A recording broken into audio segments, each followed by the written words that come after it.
Hello, everybody. Muse Medicina here, Eutimia Cruz Montoya. I am starting my lives on Sundays earlier. Makes sense, right? Okay, that's aging me. Back in the day, Shy. Who's into Shy? Ooh. Sorry about my off-tuneness. Okay, I'm gonna wait for a minute and let everybody kind of get here and leave openings for questions. I did ask on my Facebook Live what does colonization mean to you in your body? What does that say specifically in your body? Because I've been talking decolonizing wellness, and the truth is there's no way to decolonize one thing, right? It's an entire worldview. It's an entire ability to show up for your own perception of your like how you view the world and how you view your place in the world.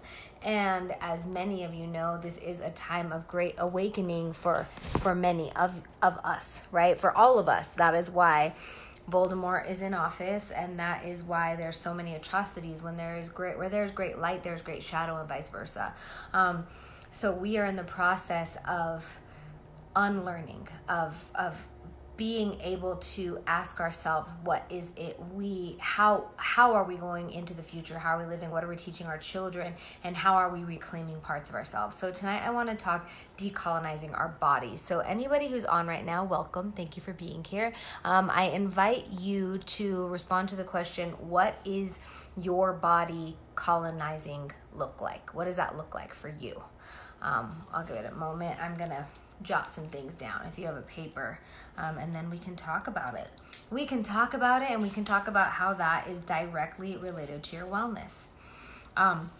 Before I get into that, I am going to tell you my background. I am a lineage-based curandera from my maternal lineage of Basistas. What that means is when I was a little girl, I was taught to be able to put my hands close to, on, or not on somebody's body and affect pain, move pain, get rid of pain. That is the underpinning of my medical training from my maternal grandmother. I did all the things in high school, played sports, etc. I went to Stanford. My degree is in medical anthropology. And then I went to Chinese medicine school, and I came back to curanderismo after being in New Mexico for a time, where my maternal lineage is from, under the guidance of La Maestra Laura Alonso de Franklin. And then I've had some other teachers since then in Cuernavaca, including Nataline Cruz, who many of you know and love, is a beautiful human, and spirit. So I have had a successful and thriving healthcare practice since I graduated from Chinese medicine school in 2012. And it was interesting. I just did an interview for a prima who's in somatic dance therapy education right now. And she was like, how was it starting your practice? And the truth was, I didn't really have to start a practice. By the time I graduated from Chinese medicine school, I already had patients. People started hitting me up. So I was forced to start a practice because of my upbringing. I have a don. I have a gift of moving body pain with my hands, and I'm also a channel. I'm also a medium. So I've spent a lot of years, I've spent a lot of time, I've spent a lot of hours in education, I've spent a lot of energy learning these modalities. So if and because this is helpful to you as a human being, I'm asking for reciprocity in my Venmo, Eutimia-Montoya, in my PayPal, eutimia@gmail.com, in my Cash App, Muse Medicina, and monthly on my Patreon, patreon.com/Muse Medicina, to be reciprocal with our exchange here. So thank you for that. And thank you for all of your support. Please share widely. Ask me questions. Anything I say, I invite you to do your own research to figure it out, because people be lying out here. I could be lying. I could be giving you misinformation because I have so much stuff in my head. So anything that resonates with you, double check it thrice, a billion times if you want, okay? Because this is the nature of things. Hi, prima. My prima Larizan. I love you. I love you. All right, decolonizing our bodies. Did anybody come up with any questions? Did anybody come up with any ways that you feel your body has been colonized? Not yet. There's some likes here. Hi guys. Okay, so I will throw out these first things. Earlier I opened this book. This is called Cultura y Bienestar. Hello, Francisco. Oh, hi, Francisco Loco. What's up? I've known him since I was a little baby girl. It's nice to see you all. Thank you for being here. My beautiful partner was footballing today, and he took mijito for a lot of the day, so I got some mom time to kick it. So I opened this book to what they were talking about, the way that the genocide occurred of indigenous peoples, and the idea of the only good Indian is a dead Indian. So this is a very real, live example of colonizing the body, and how here, I'm going to read the beginning of this. My eldest son, Mike Whitecliff, had an experience at the Phoenix, Arizona Herd Museum exhibit of boarding schools. He went to the exhibit first, then he turned around and left with tears, and I asked, "What's wrong, son?" He replied, "I can't do this, Dad," and left as I entered. There was a picture of the students on their arrival to the boarding school dressed in their best regalia and traditional dress. Then, as you turned the corner, an antique barbershop and chair stood with a floor carpeted with cut hair, braided, long, signifying the transition to cut off what was the American Indian. It hit me, and I understood what my son was feeling, as we both wear our hair in the traditional way. I reflected in the context of my people, this is how it must have been for them, living free with the sun as your blanket and the stars as your roof, then waking up one day in a mission in a cell of 4 walls and a roof. People still look down on us, on our Native American and Indian traditional ways. So it goes on. Right, so very straight up, if you look at the history of slavery, they took the bodies of African peoples and put them in chains and then brought them on the transatlantic slave trade. They took the bodies of indigenous peoples and cut off their hair and put them in suits, right? Like literal body autonomy was taken away from these people. In my case, as a mixed blood, my ancestors, being of mixed blood, got put in the como lines, borders, human borders between the full-blood indigenous and the full-blood Spaniards. So my ancestors were like literal battlegrounds, battlefields between our bloodlines, right? So this is part of body, what colonization did to our bodies, all right? So that's just physical. I was in a cell, very colonized and disempowered relationship with my ex-husband. Okay, so there's that kind of thing. Now, it's interesting. I'm glad that you brought that up. Being a practitioner that I am and understanding the ways that ancestral trauma plays a part in our conditioning, understanding the effects of slavery and genocide and rape in our bloodlines, it is very important for us to understand the contexts for the abuses we endure. And that is not to say that it's okay. This shit is not okay. It was never okay. It wasn't okay in 1492. It wasn't okay in 1520. It has never been okay. You're welcome. Thank you for joining. It has never been okay. And if we give ourselves permission to understand where it comes from and see the ancestral causes, the etiologies, that's a word in medical talk that means the everything that added up to the body presentation to make it in that way. We understand that that it's nuanced and complex, right? So it for me, it makes me able to forgive easier, which is helpful for my heart space. So as a mixed blood woman of colonized descent who grew up in an abusive way, who has witnessed and still witnesses to this day a lot of toxic masculinity, not that I say it's okay, but I can still have compassion for these men in my life who have perpetrated this toxic masculinity. And I know that it is my place to help heal it, right? Once again, that's not to say it's okay. That's not to say it's your job or responsibility to heal these people who aren't healing themselves, but it just gives me a place where I can like put some compassion on it so that I don't feel so pissed off, right? Okay, there's some more things. Yes, the ancestral trauma allowed me to endure a 20-year abusive relationship. Well, I'm so glad you're out of that. Good job, and many, many, many blessings on the rebuilding. So this is part of that, right? We are literally rebuilding ourselves every moment. I've been drinking so much water today. I'm so proud. Okay, so this is the intergenerational PTSD. We lose the right of. So this is specific to indigenous people and colonized genocide people, but I would even put it out to other people. We lose the rights of our sacred lands, of our religious ceremonies, of our songs for everything, our education from our elders, our natural flora and fauna, like the vegetation and the animals, the connection with them, living in these concrete villages, right?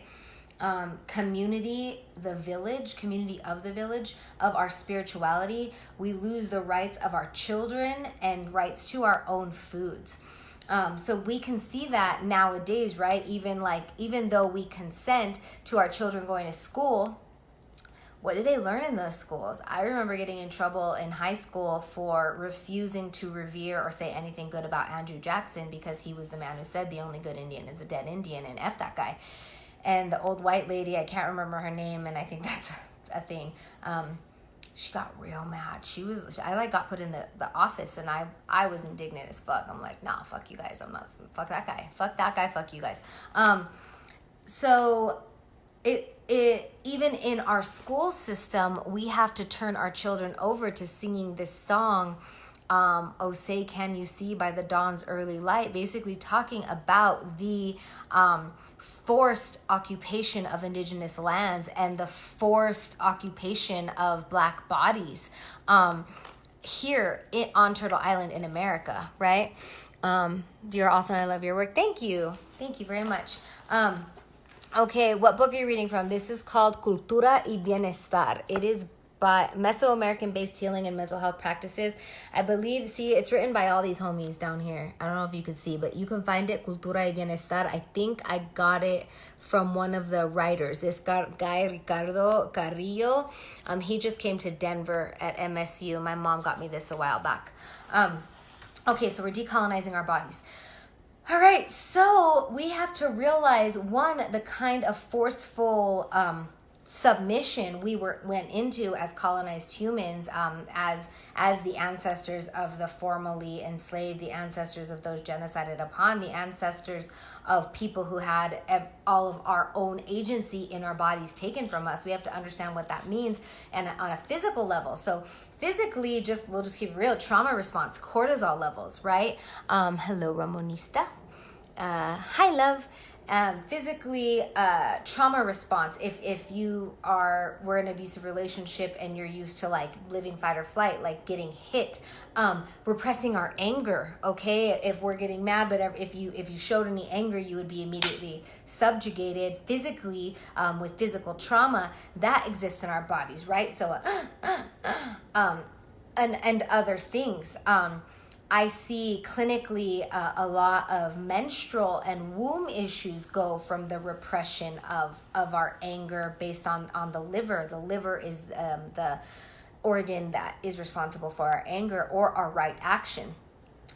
So we can talk about that. But then if you look emotionally and spiritually, one of the things that was a trip for me to realize after I graduated from Stanford that it was interesting because my partner during Stanford was a half Asian, half white man, and his mother was an immigrant, and his father was a white man from the East Coast, and he could do everything and anything. And his narrative, he was raised being called champ in the home, and his it was always this can do anything. And he was very brown in his phenotype because his mother is from was also very brown.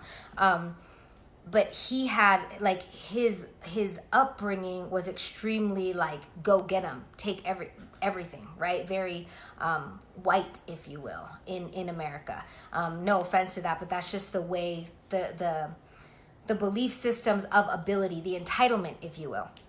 Okay, whereas me, I was raised in the hood, and I'm a light-skinned Chicana, but I'm a hood as AF Chicana, and my mom was a freedom fighter, and my dad was, his family was under the United Farm Workers movement, but I was raised here with my mother's family to a single mom, and I was told stuff like mija, our people just don't do things like that. Or like I went to a middle school where there were a bunch of rich kids who would go to Paris and would go to who knows where on vacation, and I was taught that that's just not something we do. I was also regularly watching abuse in my home, marital discord that was very fucking ugly in my home, and seeing that kind of life and living that life and seeing the way women were subjugated in this way that I was raised. Like, it didn't matter how much privilege I had from my light skin or from my education or from my perceived beauty or whatever. On the inside, I was oppressed AF, and there are just things I can't do. So it's still taking me unlearning that internalized oppression that lives in my blood, because my grandmother was the daughter of rape, literally, right? My great-grandmother on the other side was bought from the reservation by a Spanish man, and I'm their ancestor. So these kinds of things live in our blood. So even if it may not be this lifetime, or this generation, even if we have perceived privileges in this lifetime, we could still be screwed up, right, by genocide and colonialism and slavery. I love you too. Thank you. Yeah, so this shit is real, guys. And we have to think about this whenever we're going through some tough stuff. Like, it doesn't just happen that our people are violent assholes, okay? Like, we were literally beaten. This was beaten into us. My maternal grandmother used to get beaten for speaking Spanish in school. She was raised here in Denver. And so she wouldn't speak Spanish because it was like pained. She literally could not speak Spanish because her ancestral memory, her lived experience, her personal experience with Spanish was one of punishment, corporal punishment. Okay, they would hit her with sticks and shit. It was fucked up in Catholic school. So then that's another thing, spiritual abuse in Christianity, because it wasn't just subjugation by humans, it was subjugation by God. Okay, they take away your ceremonies, they take away your spirit place, they take away your songs, they take away your connection to your land. One of the things, we don't pray to God, we experience God. That's an indigenous belief, right? So like when I was raised doing Danza Azteca, I was talking to the wind. I still talk to the wind. I was turning my body into a deer to revere the gentleness of deer and the nourishment of venison that myself and my ancestors would experience. This is intimate, and that intimacy was like taken away from us and literally pounded into us was this idea of this invisible masculine God that then we're supposed to revere and fear. Right? So this is also spiritual abuse. And for those of you who are still like super duper Christian, I still pray to La Virgen or like call in La Virgen, because these are energies and entities that take on a lot of power unto themselves.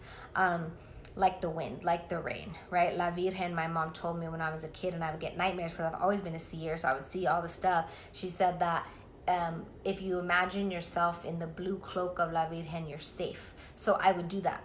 And to this day, I still do. So that's not to say that there's something intrinsically wrong with that, but to understand the power dynamics that took place upon the colonization of our bodies. All right. So the other thing that happened with the colonization of Christianity and even the advent of this Virgencita is like, your body is not yours. That is God's body, especially for women. But it's also been really effed up for men, because men don't have the option of receiving, of holding sacred this ternura, this tenderness, this las caricias, right? Like this gentle, loving place. Like, your dick is a weapon.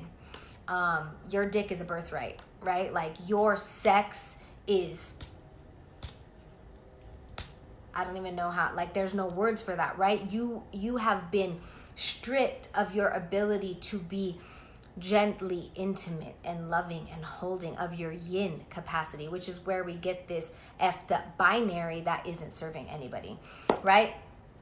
So with women, I was raised on the heels of Catholicism. I call myself a recovering Catholic, and I believed that I was not worthy of love if I was not a virgin.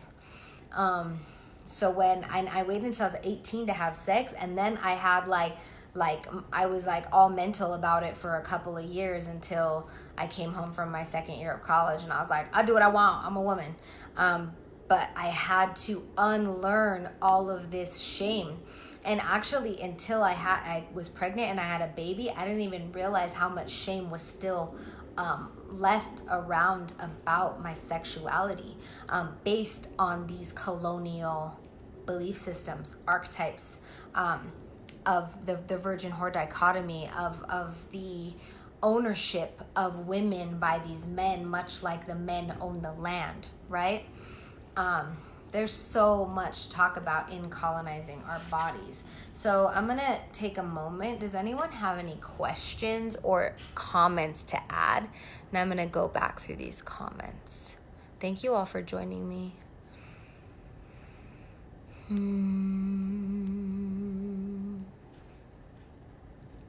Hello, Callisto's mom. Okay, so once again, I invite you to reciprocate if this helps you or anyone you know.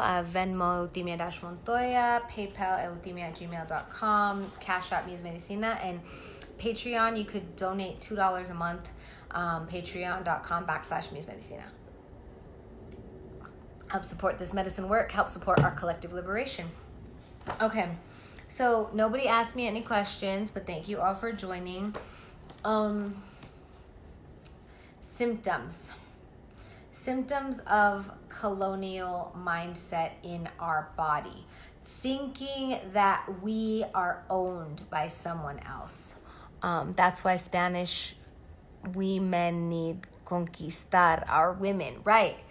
So there's this whole la conquista. The Spanish men conquered the fucking Turtle Island women, and now they need to they need to conquer the land. Exactly. So that lives. So for you men, thank you men for watching. And it's hard for all of us to heal. But as in now, it is the time of return to the mother, return to the woman. And I don't mean just gender binary. I mean the yin, the holding, the yielding, the accepting, and women at the center, right? Like the homegirls. Hello, Carla. Mwah! The homegirls from Rising Appalachia have a song. It's I Am Resilient. I love that song, but women at the center is what it talks about. And that's this move away from this yang conquistar de todo, right? Conquer everything. It's like coming into our care again, coming into building, into yielding, into these bosom, right? And being a mother now, it makes so much sense, like how that is going to heal the world. And being the mother of a son, of a masculine child, is also really clear how to build that world, and normalizing affection, normalizing kisses, normalizing loving. His daddy kisses him. Me and his dad are super over the top in a wonderful, beautiful way, affectionate, but it's only called over the top because colonialism has taken our bodies away from us, right? When's the last time you looked at your genitals? Think about it. And with a mirror. When's the last time you were like, this is mine? How much of your connection to your genitals is only with someone else or for someone else? These are all colonial issues. Share a song, porfas. I was feeling like singing because we need to call our songs back. Okay, give me one, Carla. Hermosa, I miss you. One of my homegirls. We haven't seen each other in many, many years. Mm.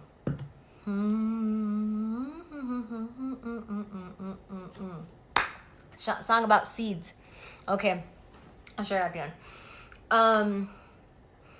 We are here to reclaim ourselves. So I'm going to bring it back because I always bring it back to wellness, healthcare. Our bodies are colonized AF by the medical industrial complex. Ugh! What does that mean? We don't have any education unless we do it ourselves or unless we go to medical school about literally the functioning of our bodies. Even in human biology, if it's a introductory class or an anatomy class, they're talking about, like, it's very idea oriented. They keep it far away. So I have a friend from college who I invited to a Sobadas workshop with Panketsani in Long Beach. Panketsani goes by Indigimama. Follow her. She's an amazing human resource to follow on the Instagrams, on the Facebooks. Her lineage is unbroken of Mexica traditional medicine. So I took a sobadas class from her. She is a sobadora, which means that she works the organs. And she could literally move your organs in different places. If you have bladder prolapse, if you have womb prolapse, like she can seriously, from your stomach, she doesn't have to go inside or blades or nothing. Literally with massage or with techniques to move, she can move your organs. I have another teacher who is an acupuncturist but studied in the Japanese acupuncture realm, and they call it visceral manipulation. Another human who can move organs. It is possible for your organs to get completely fixed with just hands with people who have this ancient knowledge, right? So I was learning, and I'm still learning, that I can do different kinds of like more intuitive stuff and Chinese medicine stuff that I learned, but not to the same sophistication that the homegirl Panke does. In Indige Mama, she's on maternity leave right now, but she teaches postpartum classes, and I'm a guest teacher for her online course, A Cerrar las Caderas, which means to close the hips. So after we give birth, this is one of the lost postpartum arts you do with rebozo or shawl, like manipulating the body, spine, the muscles and the bones, not the muscles, pero ya sí, that too. The bones and the organs back they go back to where they belong post-birth. But there's if you fall from a ladder or something, your organs could get all chuecos and you have to put them back together. So there are still people who can do this, but they hide that from us because that is it's not profitable, right, to the Western medical industrial complex. So anyways, there are people who could do that. I forgot why I was telling you about Panke, but she's amazing. Follow her, Indigimama, and her students follow. I invited a medical student friend, and she was telling me that in medical school, they just teach you a lot about physiology, which is like microscopic understanding of the mechanisms of our bodies, like our hormones, like our blood cells, our, eater cells, all of the little microscopic stuff. And then they teach you the mechanisms of the pharmaceuticals that affect the mechanisms of the human, the microscopic part of humans. I'm going to read that in a minute. So when I heard that, it was clear to me the manipulation going on of these young people in the medical industrial complex as a students, that they give you the important part of physiological functioning of the body, which is only available to those with thousands of dollars worth of microscopes. And then they tell you how to fix it with a model that matches that understanding. Does that make sense? So they give you microscopic information that can only be fixed by pharmaceutical information, where they have extracted the important constituents of plants, but you don't see the plant. You see the microscopic cells of a plant that has been manipulated by laboratory science, which is cool, right? But it's diminishing of the entirety of humanity, and doesn't paint the whole picture.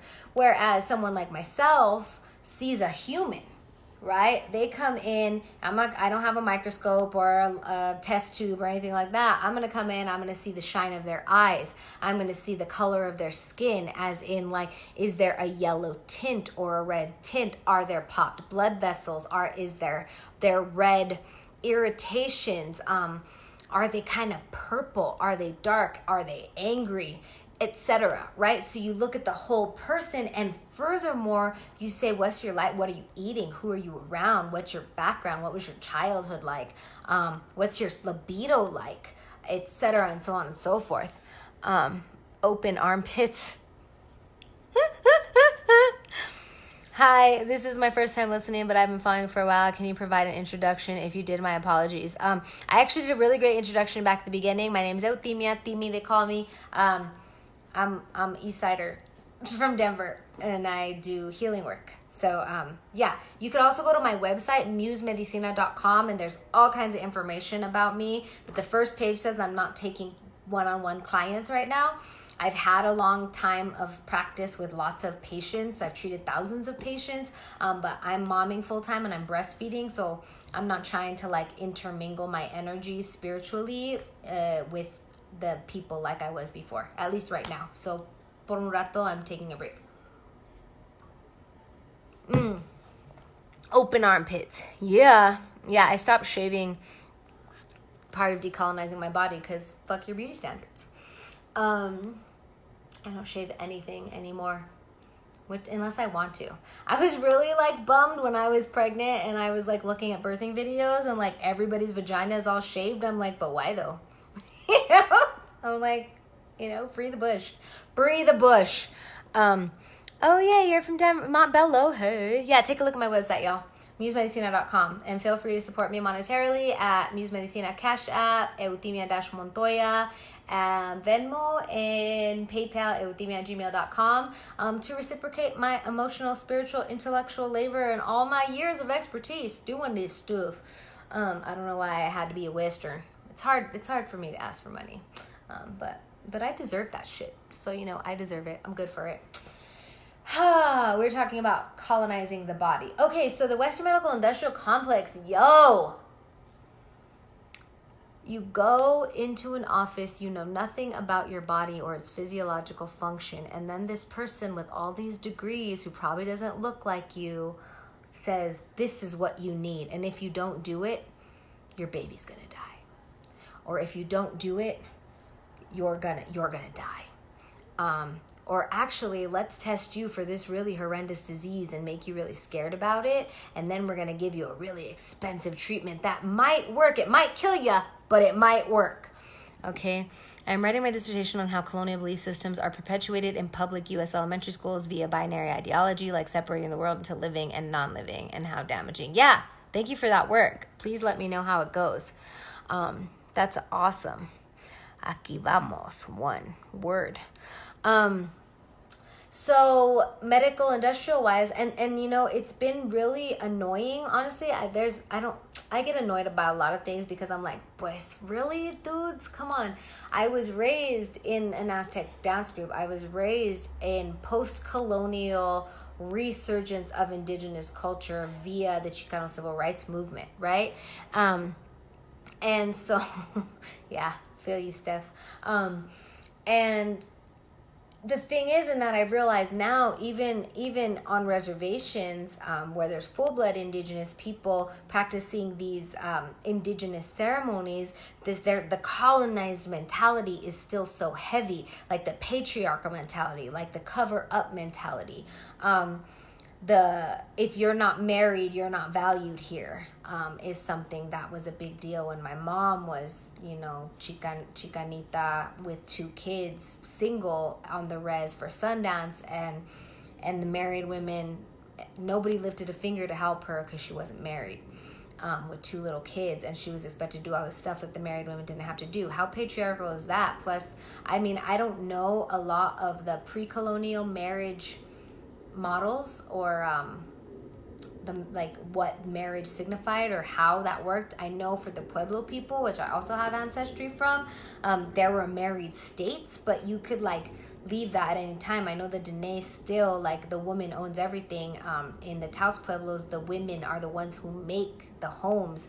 And if they get tired of the dude, they just leave the stuff out. And then the dude's like, oh, pues, I guess I'm going somewhere else. You know, it's not all this, like, crazy knot tying. So there's a lot that we still don't know. But just personally in my own life, I remember I used to fly with Wirikuta a lot, do the medicine, the peyote, when I was a teenager, with my indigenous circles, and I stopped for a long time. And then while I was in Chinese medicine school, and after I had gotten a yoga certification, I went back to a peyote ceremony, and the roadman was like diabetic and obese, and so there was someone in there praying for the lungs of her baby, because he was having a hard time breathing, but the teepee was broken. So there was like smoke literally going right at him. And it was just this really intense, like, this isn't what our ancestors did. This isn't how our ancestors did this, right? Like, the ancestors weren't eating McDonald's and Burger King and all this processed sugar, so they didn't have these illnesses that we're having, and those kinds of things also cause a huge amount of phlegm in babies, as well as the antibiotics that they give you at birth. If they don't let you birth vaginally, all the vaccinations they shoot you up with that have all kinds of effects that we're not clear about, even though it says right there in the manufacturer's insert. These are things that are affecting our well-being and our children's well-being, and we can't just go into ceremony and pray about it. That's not what works, right? We have to literally put our bodies in the correct context of these illnesses, including our ancestral trauma, right? Ancestral trauma, for instance, is endometriosis, inflammation, anger. Were you raped? Was your grandmother raped? Is that living in you? Were you taught that it is a curse to be a woman because you bleed? Okay, that kind of shit fucks us for the rest of our lives if we're not aware of it, and if we don't do the healing. And the healing looks like all kinds of stuff. I've done I want to do more of this, and I did one with Lady Speech that was super powerful. Follow my comadre consentida Lady Speech as well on Instagram and on Facebook. She's doing a lot of a revolutionary unlearning and reclaiming body autonomy work in her community, in the Black community, in all of our community, and it's from her that I learned the terms post-traumatic slavery disorder and post-traumatic genocide disorder, because we are effed up in our ancestral DNA because of the violence perpetuated upon us by these societal underpinnings. Okay. Hi, señorita hermosa, corazón, doctor. Follow Dr. Rosales Mesa, hermosa. All her stuff is mostly geared toward women of color and decolonizing, and the decolonizing work. So endometriosis, anger. So I did a workshop with Lady Speech that was a 4-hour, it could have been plus, workshop on healing menstrual issues naturally. So from my Chinese medicine perspective, we went and talked about foods. We went and talked about the diagnoses, like, is it liver cheese stagnation? Is it blood deficiency? We talked about nutrition. We talked about our belief systems, like, were you welcomed into womanhood, or were you like my mother, for instance, she started bleeding. She thought she was dying. Her mother said no words to her and just threw a pad in the bathroom. And there was like no talk about it. So my mama, when I came of age, my mom preempted me by 2 weeks. She had the talk with me 2 weeks before I started my moon, because she like felt it and she knew. And then in my indigenous upbringing, I was given a shilonen ceremony, or a like a coming of age ceremony, where all the women in the grupo came and they gave me consejos. They gave me like advice about what it is to be a woman, and I got the palabra. I got to lead a dance as a woman, and so there was this stewarding of my womanhood. that shifted a lot of things. But I was still super repressed and angry because of the machismo I grew up with, right? So it wasn't until I started going to acupuncture school and getting treatment every week that shifted my physical energy, the corriente, the runnings of my channels in my body, that shifted my symptomology. And then since then, and here, this is a crazy part, our bodies know what's not good for us. I started dating this one man at one point who was super wounded, super post-traumatic everything disorder. He was a descendant of slavery, a descendant of colonization, indigenous and black ancestry, and he was super violent. And I was like in love for the moment, but the only time since I was a very young woman that I had menstrual issues was when I was in a relationship with him that lasted 6 months. Because my body knew, our bodies know, okay, what's not good for us and what's not right for us. Thank you for your medicina, doctora. I love you too. So in that workshop of healing our menstrual stuff, one of the biggest things is talking about our belief system. So our indigenous ancestors, many of them, there's the whole red tent idea. Women would bleed together and you would go away, you'd prepare everything, and you would leave all the children with the men, and for 3 days you were gone with your comadres and you guys literally bled together. I know specifically from my tia Pat McCabe, who is Lila Jean Johnson's mother, beautiful Dene humans, that the Dene women before colonization would put their heads together in the hogan and sleep with their heads together, and they would dream together, and they would dream things like, where's the water, where's the meat, where are the berries, and then they would tell the leader of the tribe. So the village would be able to find food, but that was from the power, the direct connection of flesh and spirit that a woman has during her menstruation. That is what would happen during that. So if we're talking about our ways that offered us wellness before colonialism, we're talking about our spiritual ways. So during this workshop that Speech and I did together, at the end we put everybody in the center to with their heads together like that, and we called on all the power, we called on all the spirits, we called on all of our ancestors. And between me and Speech, we have ancestors from all over the world, all the different colors of all the medicine wheel, and we called on all of those grandmas to help heal us. And during that particular ceremony, one woman who had a biopsy and had a lump in her breast, she said that lump got so hot, her breast got hot, and she went back that next week to the doctor, and they said there was no more lump.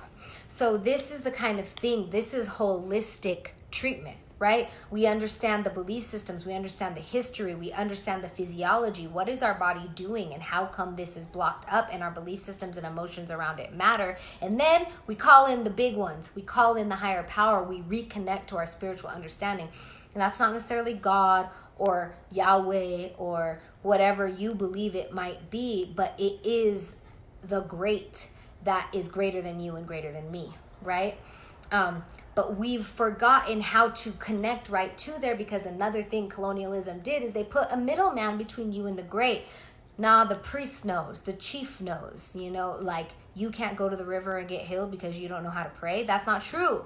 And prayer is a stupid word anyway. English is so stupid as far as the language goes. I'm sorry, it's my first language. It's peppered in there with some Spanish, but chale, man, this is a lot. It's super intense.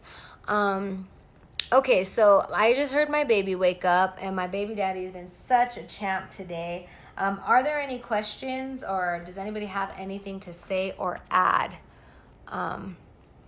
Since we have been going. All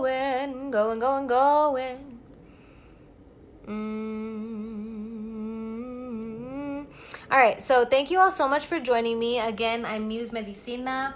MUSEMEDICINA. You can reciprocate this sabiduría, this time, this expertise, this labor at Muse Medicina Cash App, at Venmo Eutimia-Montoya, and at PayPal eutimia@gmail.com. And I also have a Patreon that is seeking to be a like a library of all my stuff, so you don't have to sift through Facebook. And I'm getting better at that. My baby daddy is actually my tech support. If any of y'all know anyone who is local around the Denver area who wants to be kind of like an intern, who can go and get all my videos from my Facebook mostly and load them onto Patreon, please let Assista know, because that's not what I want to do.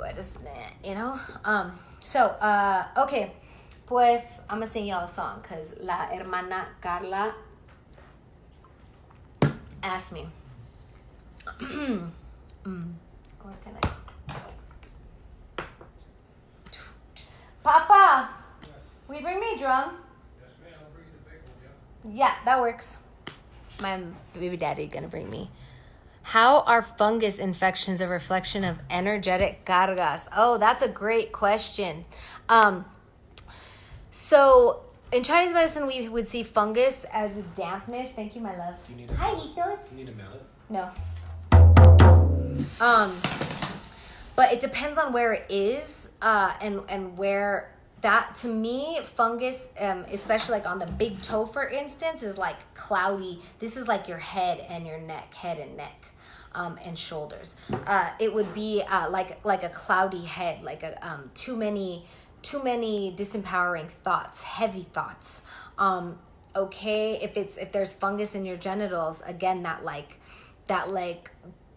disallowal of cleanly, freshness, freeness. Okay, the opposite of something that's heavy and stinky and sticky and damp is something that is like all out in the sun. So it's kind of, there's some shame involved, I would say, as well.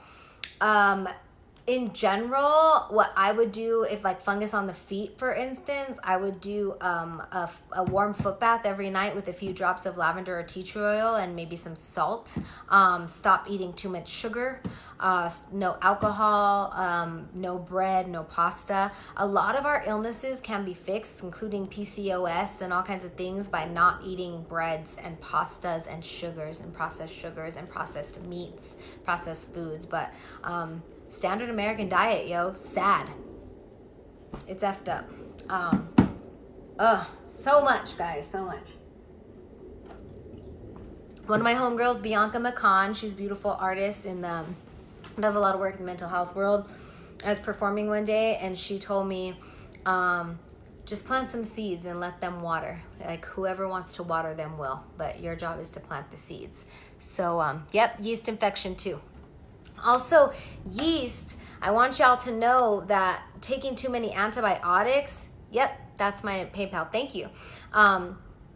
Eutimia, Eutimia. That's my name. That's my great grandmother's name. She was from the Picuris Pueblo in northern New Mexico. She was bought by a Spaniard. Oh, colonization, real, lives in me, lives in you, lives in us. Let's get free together. So I forgot what I was saying before. Oh, yeast infections. Antibiotics are fucking powerful medicine. Amazing medicine. Super strong. Sometimes we don't need a whole army to go up in there. Sometimes we just need a mama to be like, no. So that's like manzanilla, right? Or something like that. So when we take antibiotics, oftentimes they will give you antibiotics, and on the other side of antibiotics, they'll give you a prescription for a yeast infection medication, because what happens is the antibiotics kill all the healthy bacteria as well as the unhealthy bacteria, and therefore there's easily an overgrowth of benign bacteria, which looks like a yeast infection. I've gotten rid of yeast infection and I don't get them. Honestly, the only time I ever got a yeast infection was when I changed a sexual partner, and that was a no for my body. But I used apple cider vinegar. Take a capful like 3 times a day in water, and then dilute and use a wash under there. But that might be foolproof for everybody, but a lot of that has to do with our microbiome, our gut bacteria. So I would, there is a book by this woman named Natasha Campbell something. Natasha Campbell, it's Gut and Psychology Syndrome. And she extensively and very sophisticatedly talks about the gut bacteria and what's healthy and what's not. And her work is specifically in autism and things like that. So using diet to heal brain stuff, brain fogs, which also connects to that fungus. Okay, so let me sing y'all a little song.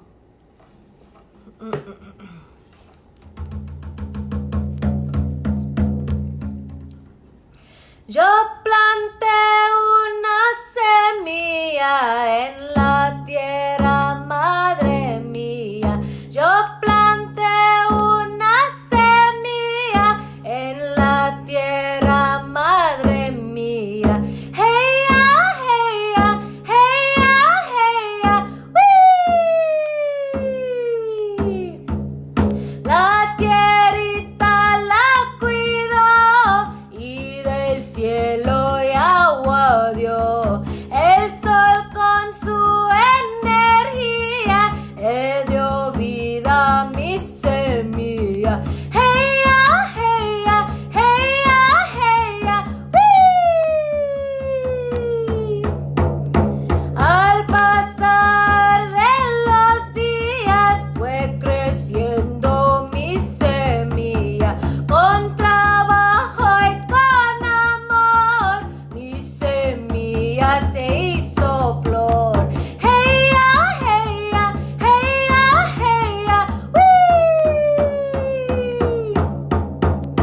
Yo planté una semilla en la tierra, madre mía.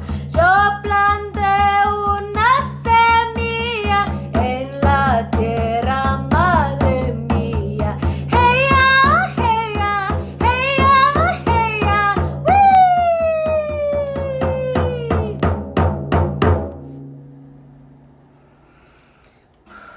Oh, Mateo. Okay. Thanks for watching, everybody. Many blessings. Share, spread far, wide. Support me at Muse Medicina. Venmo, Eutimia-Montoya. Eutimia@gmail.com. PayPal, Muse Medicina Cash App. And my Patreon is also Muse Medicina. Thank you so much for being present. Thank you for doing your work. And remember, healing is not pretty. Healing is going to the deep, dark, ugly, fucked up places and emerging from them after feeling through all this shit. And it's murky, but there's light at the end of the tunnel. Okay? I love you, Carla. Thank you for asking me to sing. You're welcome for the canto. You're welcome for everything. Many blessings. Bye, everybody.